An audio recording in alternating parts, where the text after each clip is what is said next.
Day one of our Montefalco Gita Scolastica started off with Urbani Tartufi at Truffleland, and we participated in a truffle hunt. And then we went over to Urbani and had a wonderful tasting of all their different truffle products.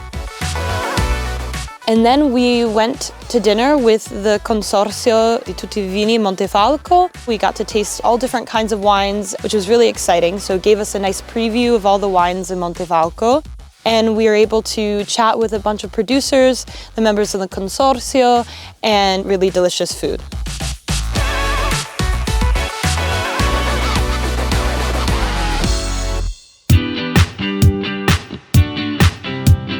Day number 2 was a full day. We arrived at the famous Arnavel Caprai winery. They've been making wine and experimenting with wine for 50 years, and led then to a lovely tasting.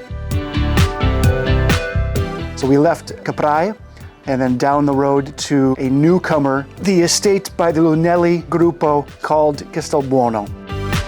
They made a splash in Montefalco with the hiring and building by Armando Pomodoro, famous sculptor and architect of the Carapace.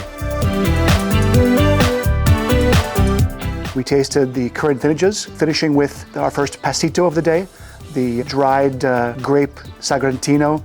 A quick tour there led us on to our third stop of the day, and that is the Lungorotti estate. And we were led by Francesco through the cellars, and then we got to see our first frutaio, the area where they dry the Passito Sagrantino, and a tasting of their current vintage wines. And so down the road we went to the Tabarini winery. I had previously met Giampaolo Tabarini, but for those that did not have the experience with him first, he can be a bit of a shock. You know, he's quite the mad scientist when it comes to winemaking. Giampaolo, of course, jumped on the bus with us, and up the hill we went to Tenuta Alzatura. This is an estate built by the famous Cecchi family from Tuscany. The winemakers of Montefalco are still friendly with each other. In this case, we were treated to a vertical tasting, the current vintage, followed by 2010 expression and 2002 from Magnum.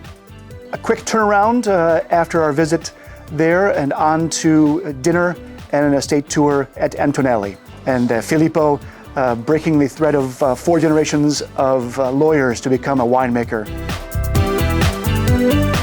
The hospitality from the beginning of the day to the end was more than expected, and on we go for day 3.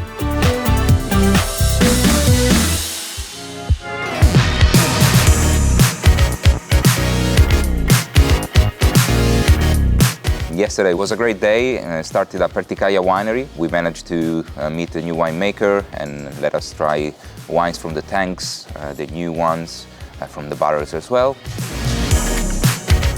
Our day continued at Lecimate Winery, where we experienced a different take on the Sagrantino and on the wines from the area with different blends, and we finished the tasting with a couple of nice passitos. Terra della Custodia was next, with amazing views of the hills of Montefalco. A rock and roll winery where Giampaolo, the owner, selected the best crew called Exubera. Moretti Omero was our next stop, a family winery which has always been organic and has always produced wine, olive oil and flour. We were just at the winery just in time to see Omero coming back with a tractor with the new olives from the new harvest. Colle Ciocco was a great experience as well, one of the most historic establishments in the area, where we had the chance of having a great vertical tasting of 7 vintages, and we had the chance to speak to Lamberto. Last but not least, we went to Scacciadiavoli, one of the 2 of the very historic properties here in Montefalco, founded in the late 800s, and takes its name from a history of an exorcist that used to live close to the property. And it was the conclusion of a very interesting day, where we learned a lot about the area and about the production of Sagrantino di Montefalco.